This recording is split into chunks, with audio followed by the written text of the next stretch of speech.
Hello student, today myself Alka Dhingra is going to teach you chapter 6, that is a physical and chemical changes. When one or more properties of a substance become different, we say that a change has taken place in it. जब substance की एक या ज़्यादा properties different हो जाती हैं तो हम ये कहते हैं कि उसके अंदर कोई चेंज हुआ है।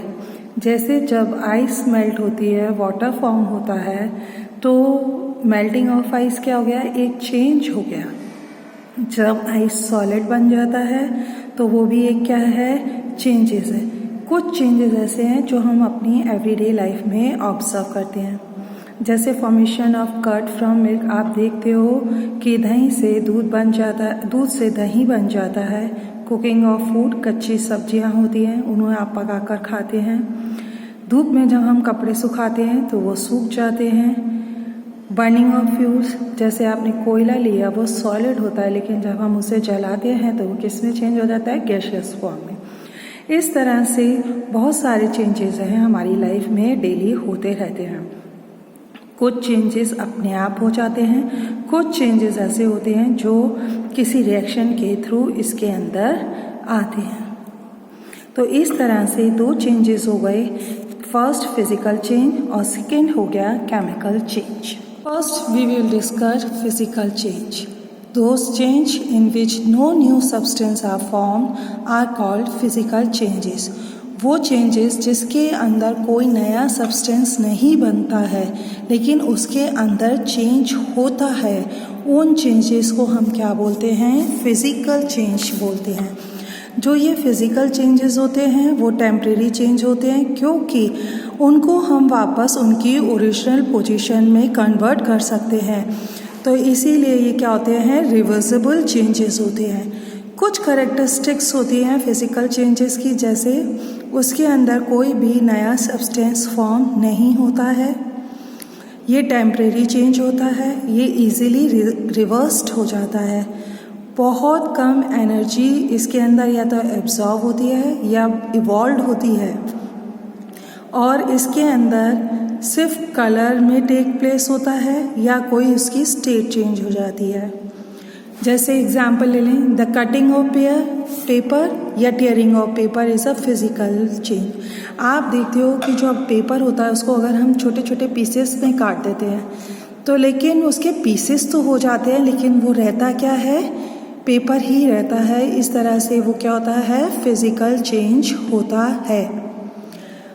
अब कुछ एग्जाम्पल्स हैं जिनको हम डिस्कस करेंगे। फर्स्ट हम ले रहे हैं melting of ice and freezing of water.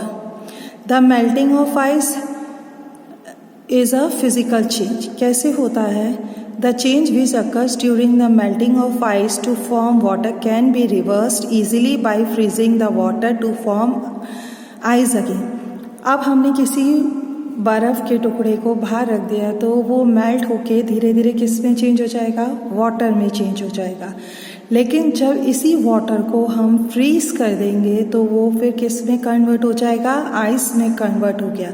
तो ये क्या हो गया, एक फिजिकल चेंज था जो थोड़ी देर के लिए हुआ लेकिन वापस अपनी स्टेट में आ गया। तो और वो क्या हो गया, रिवर्सिबल हो गया। तो इसी तरह से चेंजेस को हम क्या बोलते हैं, फिजिकल चेंज बोलते हैं। एग्जाम्पल हम और लेते हैं, the case of chalk stick and chalk dust. आपको मालूम है जब चॉक हम ब्लैक बोर्ड पे या किसी चॉक से लिखते हैं तो वो धीरे धीरे चॉक डस्ट में फॉर्म हो जाती है। वो क्या होता है, फिजिकल चेंज होता है, because both the chalk stick and the chalk dust are just the same substance, only their size is different. क्यों, क्योंकि जो चॉक होती है और या चॉक डस्ट होती है उनकी दोनों की प्रॉपर्टीज़ क्या होती हैं, सेम होती हैं, बस उनका साइज क्या होता है, चेंज हो जाता है। अब हम इसको कैसे कन्वर्ट कर सकते हैं कि हमने चॉक डस्ट यानी कि जो चॉक पाउडर होता है उसके अंदर हम थोड़ा सा पानी मिला दें और उसका थिक पेस्ट बना लें और उस चॉक डस्ट को किसी भी चॉक स्टिक के मोल्ड यानी कि सांचे में डाल दें और उसे सूखने दें तो वो वापस कैसे बन जाएगी, चॉक स्टिक ही बन जाएगी। तो इस तरह के चेंजेस को हम क्या बोलते हैं, फिजिकल चेंजेस बोलते हैं। हम और ले लेते हैं breaking of a glass tumbler. आपने देखा है जब ग्लास टम्बलर टूट जाता है तो वो बहुत सारे पीसेस में टूट जाता है, लेकिन जो हर एक पीस उसका होता है वो लेकिन क्या होता है, ग्लास ही होता है। और जब during the breaking only the size and shape of glass has change, जब ग्लास टूटता है तो उसका सिर्फ शेप और साइज चेंज हो जाता है, ना कि उसके अंदर कोई नया सब्सटेंस बनता है, ना ही उसके अंदर कोई प्रॉपर्टीज चेंज होती हैं।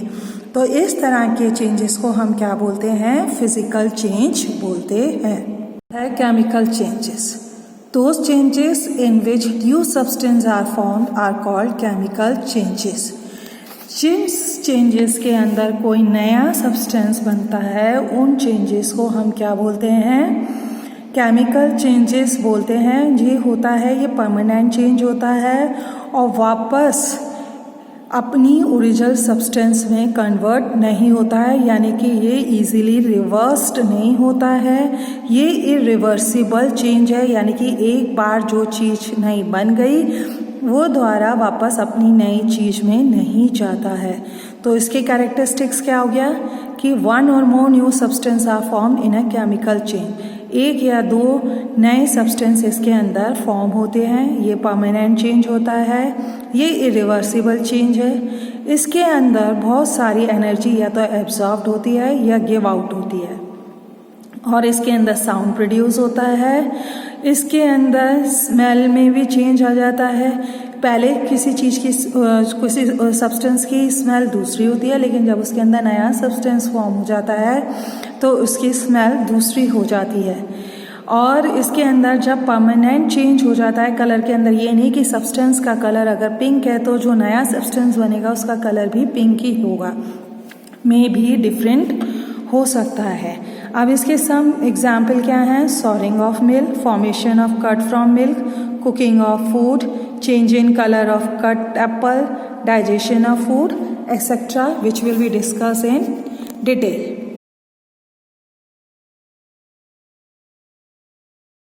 हम reaction between copper sulphate solution and iron.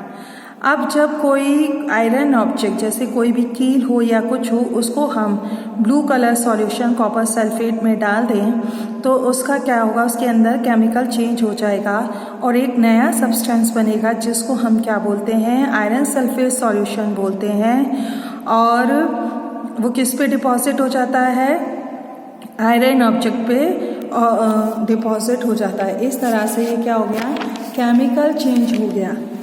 अब इसको हम चाहेंगे कि वापस आयरन या कॉपर सल्फेट में कन्वर्ट कर दें तो वो नहीं होता, क्योंकि जो आयरन सल्फेट सॉल्यूशन होता है वो एक नया सब्सटेंस होता है जो कि द्वारा किसी चीज़ में कन्वर्ट नहीं हो जाता है।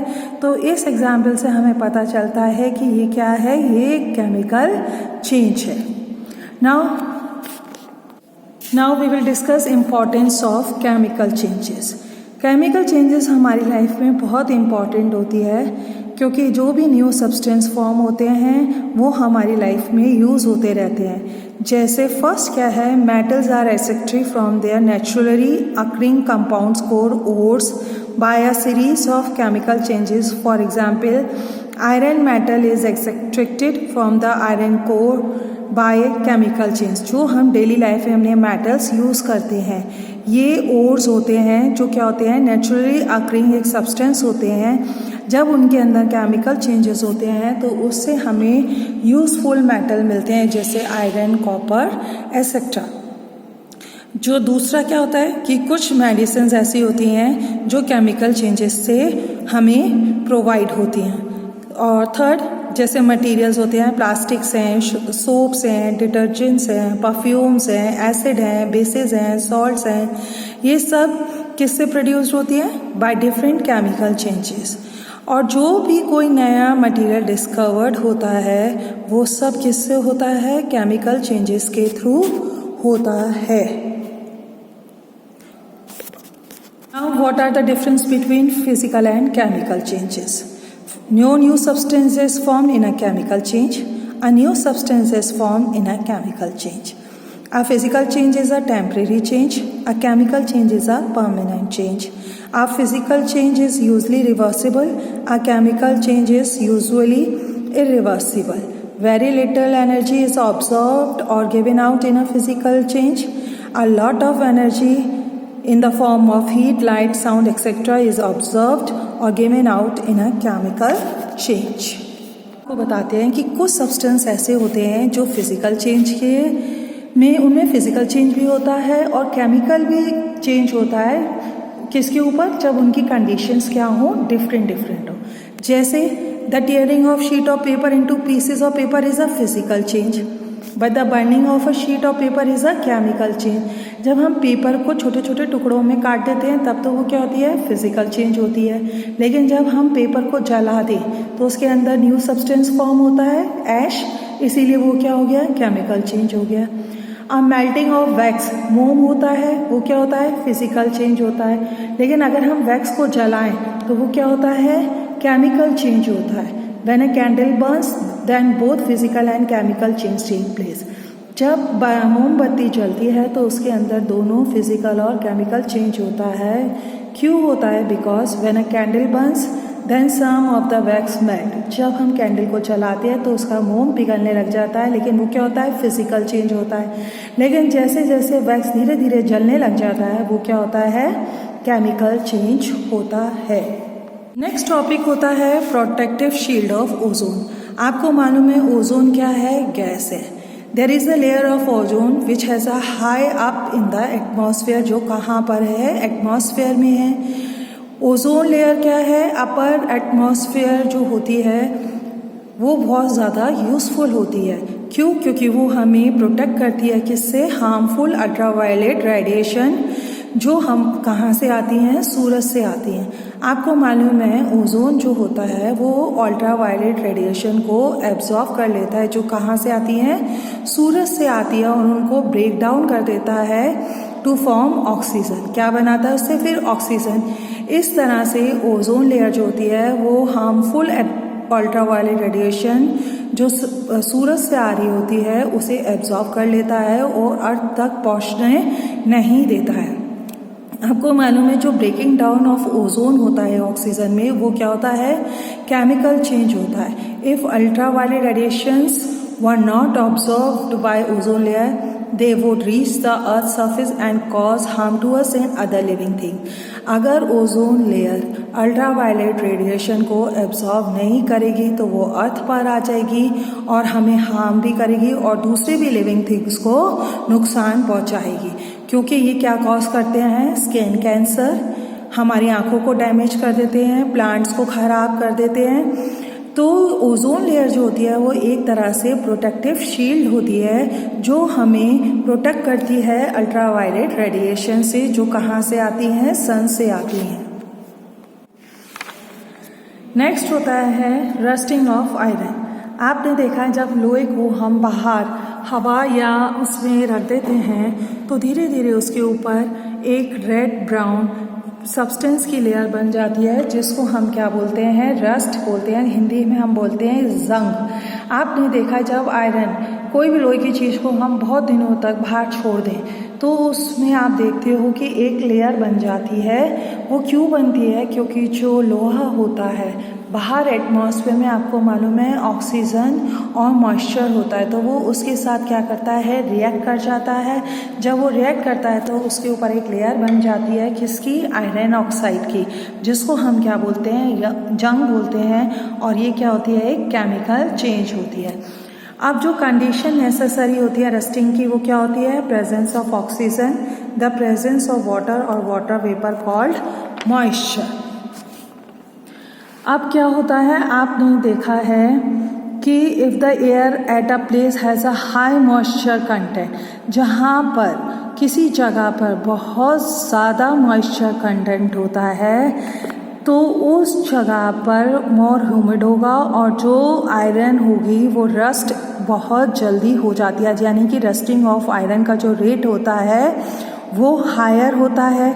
तो rusting of iron is faster in coastal area, sea side आपको मालूम है वहाँ नमी क्या होती है? बहुत ज़्यादा होती है, इसलिए लोहा उससे जल्दी क्या करेगा? रिएक्ट करेगा और उसके ऊपर जंग लगना शुरू हो जाएगा। सेकेंड क्या होता है, the presence of salt in water make the process of iron faster. आपको मालूम है जो पानी के अंदर सॉल्ट होता है वो भी रस्टिंग ऑफ आयरन की प्रोसेस को क्या कर देता है, तेज कर देता है, क्योंकि सी वाटर में क्या होता है आपको मालूम है बहुत सारा अमाउंट सॉल्ट का होता है जो रस्ट को जल्दी से उसके ऊपर डिपॉजिट करना शुरू कर देता है। How do we prevent rusting from iron. अब हम ऐसे कौन से स्टेप्स करें कि लोहा हो या आयरन है उसके ऊपर रस्ट ना लगे। सबसे पहले हम क्या करें, rusting of iron can be prevented by painting. हम किसी भी लोहे के सरफेस पे पेंट कर दें तो जब वो पेंट होगा तो लोहा तो उससे डायरेक्ट कांटेक्ट एयर से वाटर से नहीं कर पाएगा और उसके ऊपर रस्ट नहीं आएगी। आपने देखा है जो विंडो ग्रिल्स होती हैं, स्टील फर्नीचर होता है, उसके ऊपर पेंट की कोटिंग होती है। क्यों? क्योंकि वो आयरन को रस्ट से बचाता है। Second, rusting of iron can be preventing by applying grease or oil. जब हम लोहे के ऊपर ग्रीस और ऑयलिंग कर देंगे तो मॉइस्चर उसके कांटेक्ट में नहीं आ पाएगा, तो रस्टिंग प्रोसेस नहीं होगी। Third, rusting of iron can be prevented by galvanisation. आपने देखा है कि थिन लेयर जो जिंक मेटल होते हैं, जैसे बाल्टी है या आपने देखी है लोहे की पाइप्स होती हैं, अगर उसके ऊपर हम जिंक की लेयर को कर दें तो वो आयरन को क्या करता है, प्रोटेक्ट करता है और उससे डायरेक्ट कांटेक्ट मॉइस्चर से नहीं करता है। इस तरह से लोहे के प्रोडक्ट्स क्या होते हैं, सेफ हो जाते हैं। थर्ड होता है iron is coated with a chromium. अगर हम आयरन को क्रोमियम से कोट कर दें तो भी वो रस्टिंग प्रोसेस में हेल्प नहीं करता है।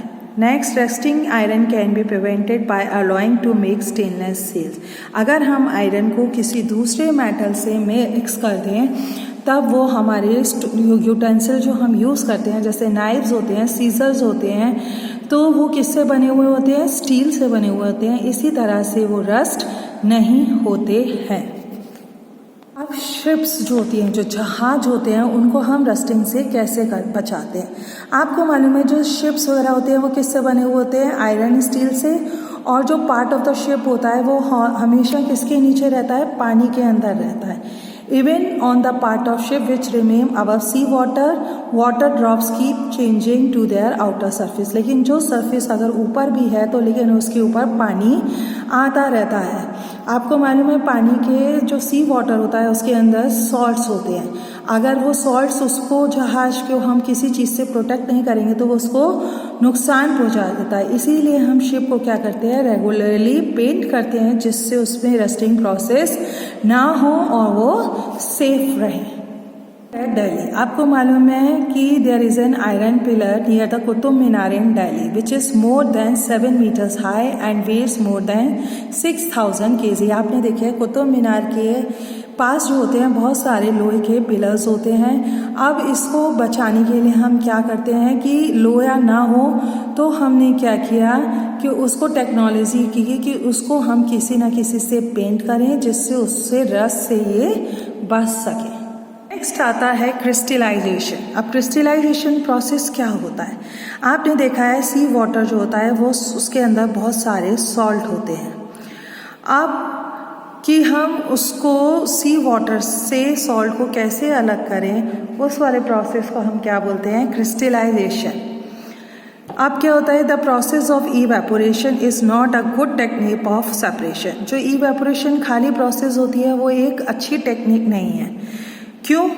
The soluble impurities do not get removed in the process of evaporation of a salt solution। जब हम उसको evaporate करते हैं तो उसके अंदर जो soluble impurities होती हैं वो उसमें से salt से अलग नहीं हो पाती हैं, तो इसीलिए जो salt हमें evaporation से मिलता है वो pure नहीं होता है।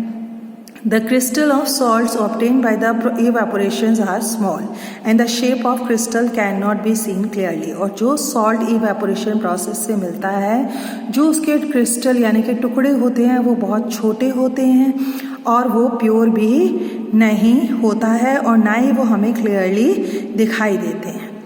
Large crystal or porous substance can be obtained from their solution by the process of crystallization। हमें जो सॉल्ट्स के लार्ज क्रिस्टल अगर हमें प्रोड्यूस्ड करने हैं तो उसके लिए हमें क्रिस्टलाइजेशन प्रोसेस करना होता है, और ये क्या होता है, एक फिज़िकल चेंज होता है। जो सॉलिड पार्टिकल्स होते हैं, फ्लैट सरफेस होता है जिनका, उनको हम क्या बोलते हैं, क्रिस्टल्स बोलते हैं। अब बहुत सारे ऐसे सब्सटेंस हैं जो क्रिस्टल फॉर्म्स करते हैं। अब जब hot concentrated solution of substance को हम जब ठंडा करते हैं तो हमें क्या मिलता है, क्रिस्टल्स मिलते हैं, जिनको हम क्या बोलते हैं, crystallisation. The process of crystallisation is used to obtain crystal of a pure solid substance from the impure solid substance. जो क्रिस्टलाइजेशन प्रोसेस होता है उससे हम लार्ज क्रिस्टल प्रोड्यूस करते हैं सॉलिड सब्सटेंस के, किससे, इम्प्योर से। और इम्प्योर जो सॉलिड सब्सटेंस होता है वो 2 टाइप्स की इम्प्योरिटीज़ कंटेन करता है। एक होती है इनसॉल्युबल इम्प्योरिटीज़ और एक होती है सॉल्युबल इम्प्योरिटीज़। जो इनसॉल्युबल इम्प्योर होती है वो हम उसे फिल्टर से अलग कर लेते हैं, जबकि जो सॉल्युबल इम्प्योरिटीज़ होती है वो किससे दूर हो जाती है, क्रिस्टलाइजेशन प्रोसेस से। इसका हम एक एग्जाम्पल देते हैं कि हमने इम्प्योर कॉपर सल्फेट पाउडर लिया और उसको क्रिस्टलाइजेशन प्रोसेस किया तो उसके अंदर से हमें लार्ज क्रिस्टल प्रोड्यूस हो कॉपर सल्फेट की। कैसे कि जब हमने वाटर को बीकर में किया और उसके अंदर थोड़े से डाइल्यूट सल्फ्यूरिक एसिड डाला, उस वाटर को हमने गर्म किया तो आपने देखा कि जो हॉट वाटर है वो स्टिर हो रहा है और उसके अंदर लगातार हम कॉपर सल्फेट डालते जाएंगे जब तक कि कॉपर सल्फेट पूरा डिज़ोल्व नहीं हो जाएगा। इसके बाद हमें क्या सॉल्यूशन मिलेगा, सैचुरेटेड कॉपर सल्फेट को। इसको हम फिल्टर कर लेंगे जिससे जो इनसॉल्युबल इम्प्योरिटीज़ होंगी वो अलग हो जाएंगी। उसके बाद हम हॉट और कंसनट्रेटेड सॉल्यूशन ऑफ कार्बन को ठंडा होने देंगे और उसको डिस्टर्ब नहीं करेंगे जब तक कि वो ठंडा नहीं हो जाएगा। उसके बाद हमने देखेंगे कि कुछ समय बाद कॉपर सल्फेट जो क्रिस्टल हैं वो बीकर के नीचे बनना शुरू हो गए। अब इन सॉल्यूशन जो कॉपर सल्फेट के क्रिस्टल होते हैं उसे हम फिल्ट्रेशन से और या सुखा के अलग कर लेते हैं। इस तरह से ये हमें क्रिस्टल मिल जाते हैं कॉपर सल्फेट के। Hope you will understand the chapter. If there is any problem you can ask me on online classes.